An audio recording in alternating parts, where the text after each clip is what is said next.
Welcome to MJ channel. இன்னைக்கு நம்ம channel என்ன பார்க்க போறோம் அப்படின்னு சொல்லிட்டு பார்த்தீங்கன்னா, மைவி3 வந்திருக்கக்கூடிய ஒரு சர்ப்ரைஸான நியூஸ், ஒரு 100% ஒரு பாசிட்டிவான நியூஸை பற்றி நம்ம இந்த வீடியோவில் டீட்டெயிலாக பேச போகிறோம். ஸோ நம்ம வீடியோவை ஸ்கிப் பண்ணாம ஃபுல்லாக பாருங்க. நம்ம சேனல் ஃபர்ஸ்ட் பக்கம் சப்ஸ்கிரைப் பண்ணுங்க, பக்கத்தில் இருக்க பெல் ஐகானை கிளிக் பண்ணுங்க.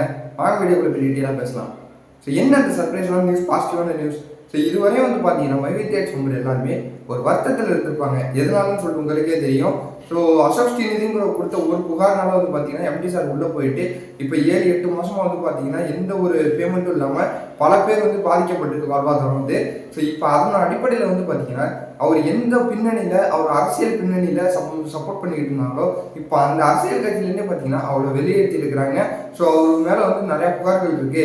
இவன் வந்து சீட் பண்ணுறான், ஃப்ராட் பண்ணுறான், ஸோ பண மோசடி வழக்கெல்லாம் இவன் பண்ணிக்கிட்டு இருக்கான் அப்படின்னு சொல்லிட்டு எந்த கட்சி அவங்களுக்கு பின்னாடி சப்போர்ட் பண்ணிக்கிட்டு இருந்துச்சோ ஸோ அந்த கட்சியை வந்து பார்த்தீங்கன்னா அவங்கள வந்து வெளியே இருக்கிறாங்க. இதுக்கு மேலே சப்போர்ட் பண்ண மாட்டோம், உங்களுக்கு கட்சியில இருந்து ஒரு சப்போர்ட் இருக்காது அப்படின்னு சொல்லிட்டு அசோக் ஸ்ரீநிதிங்கிறவங்க பார்த்தீங்கன்னா வெளியனுப்பியிருக்கிறாங்க. ஸோ அவங்க மேலே இருக்கிற குற்றச்சாட்டு வந்து பார்த்தீங்கன்னா நிரூபிக்கப்பட்டிருக்கு. அதனால அந்த கட்சியிலேருந்தே அவங்களை வெளியே அனுப்பியிருக்கிறாங்க. ஸோ இது மூலிமா என்ன தெரிய வருது அப்படின்னு சொல்லிட்டு பார்த்தீங்கன்னா, அசோக் ஸ்ரீநிதிங்கிறவங்க கொடுத்த புகாராக இருக்கட்டும், அவங்களா இருக்கட்டும், எல்லாமே பார்த்தீங்கன்னா ஒரு பொய்யான ஒரு செய்தி தான் இதுவரையும் நிரூபிச்சிருக்கிறாங்க. ஸோ இது மூலிமா நமக்கு என்ன தெரிய வருது அப்படின்ற பார்த்தீங்கன்னா, கண்டிப்பாக இப்போ நடக்கக்கூடிய ஹியரிங்கில் கண்டிப்பாக எப்படி சார் வெளியே வந்துருவாங்க, அது நம்ம எல்லாருக்குமே தெரியும். ஸோ இந்த பாசிட்டிவான தகவலை நம்மளுக்கு தெரிவிக்கணும் அப்படின்னு சொல்லிட்டு தான் தெரிவிக்க வந்திருக்கிறேன். ஸோ யாரும் கவலைப்படாமனா, இந்த மாதிரி பல பேர் வந்து பார்த்தீங்கன்னா பல தவறான தகவல்களை கருத்துக்களை வந்து பார்த்தீங்கன்னா போட்டுக்கிட்டு வந்துட்டு இருக்காங்க. சதி செய்யணும்னு சொல்லிட்டு செஞ்சுக்கிட்டு வந்துட்டு இருக்காங்க. இது நான் ஆரம்பத்தில் முன்னாடி சொன்ன மாதிரி என்னன்னு பார்த்தீங்கன்னா, இந்த மைவி3 கம்பெனி வந்து பார்த்தீங்கன்னா வளர விடக்கூடாது. ஏன்னா இது வந்து பார்த்தீங்கன்னா 69 லட்சம் மெம்பர்ஸ் வந்து இருக்கிறாங்க. இப்போ வந்து பார்த்தீங்கன்னா இப்போ இது ட்ரெண்ட் ஆனதுனால பல கோடி மெம்பர்ஸ் வந்து பார்த்தீங்கன்னா இப்போ கண்டிப்பாக வந்து ஆட் ஆகுவாங்க. ஸோ இந்த கம்பெனி இப்படியே வளர விட்டால் நல்லது கிடையாது. ஸோ ஒரு சில பேருக்கு வந்து இந்த எண்ணம் இருக்கும், பொறாமையாக இருக்கும். அதே போல் பார்த்தீங்கன்னா இந்த மாதிரி பல பேர் வந்து பல சதிகள் பண்ணிக்கிட்டு இருக்காங்க. கம்பெனி வளர விடக்கூடாது, எம்டி சாரை வந்து வளர விடக்கூடாது அப்படின்னு சொல்லிட்டு பல சதிகள் பண்ணிக்கிட்டு இருக்காங்க. அந்த சதிகளில் இதுவும் ஒரு சதி. இதுங்கிறவரும் ஒரு சதி பண்ணி ஒரு பொய்யான வழக்கு வந்து இப்போ போட்டிருக்கிறாங்க. ஸோ அதுதான் நமக்கு இப்போ தெரிய வருது. ஸோ அந்த கட்சியிலேருந்தே பார்த்தீங்கன்னா இவரோட நடவடிக்கை சரியில்லை, இவர் வந்து பல பொய்யான தகவல்களை சொல்லிக்கிட்டு இருக்காங்க அப்படின்னு சொல்லிட்டு பார்த்தீங்கன்னா கட்சியிலேருந்தே நெருக்கி இருக்கிறாங்க. ஸோ இது வந்து பார்த்தீங்கன்னா மைவி3 மெம்பருக்கு மட்டும் இல்லை, எல்லாருமே பார்த்தீங்கன்னா ஒரு ஷாக்காகவும் இருந்திருக்குது. கொஞ்சம் பாசிட்டிவாகவே இருங்க. இந்த மாதிரி பல பேர் வந்து பார்த்தீங்கன்னா பல சதிகளை பண்ணிட்டு தான் இருப்பாங்க. ஸோ இந்த சந்தோஷமான செய்தி வந்து பார்த்தீங்கன்னா உங்களுக்கு தெரிவிக்கணும் அப்படின்னு சொல்லிட்டு தான் தெரிவிக்க வந்திருக்கேன்.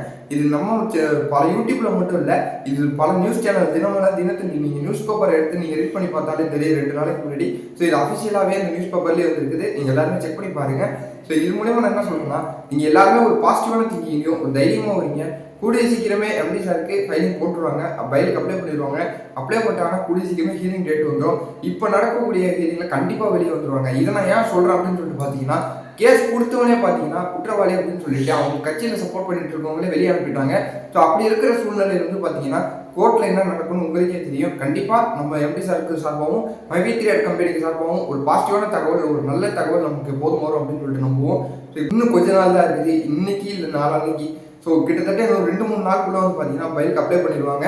அவங்க சொன்னது வந்து பார்த்தீங்கன்னா 5ஆம் தேதிக்குள்ளே எப்போ வேணாலும் அப்ளை பண்ணுவோம் அப்படின்னு சொல்லியிருக்காங்க. ஸோ அதை அப்ளை பண்ணிட்டாங்கன்னா நான் உங்களுக்கு உடனுக்குடன் தெரியப்படுத்துகிறேன். இன்னும் அந்த ஒரு நியூஸ்க்காக தான் நான் வெயிட் பண்ணிக்கிட்டு இருக்கேன். ஸோ இதுக்கு இடையிலேயே வந்து பார்த்தீங்கன்னா நமக்கு ஒரு நல்ல ஒரு தகவலாக பார்த்தீங்கன்னா அசோக் ஸ்ரீநிதிங்கிறவங்கள அந்த கட்சியிலேருந்து வெளியே அனுப்பிட்டாங்க. கட்சியிலேருந்து எந்த ஒரு சப்போர்ட் பண்ண மாட்டாங்க. நான் கட்சியிலேயே வந்து அவங்க ஒரு தப்பான ஆளு அப்படின்னு சொல்லிட்டு ஒரு மென்ஷன் பண்ணியிருக்கிறாங்க. ஸோ இதுவே வந்து பார்த்தீங்கன்னா ஒரு நல்ல தகவலாக இருக்குது.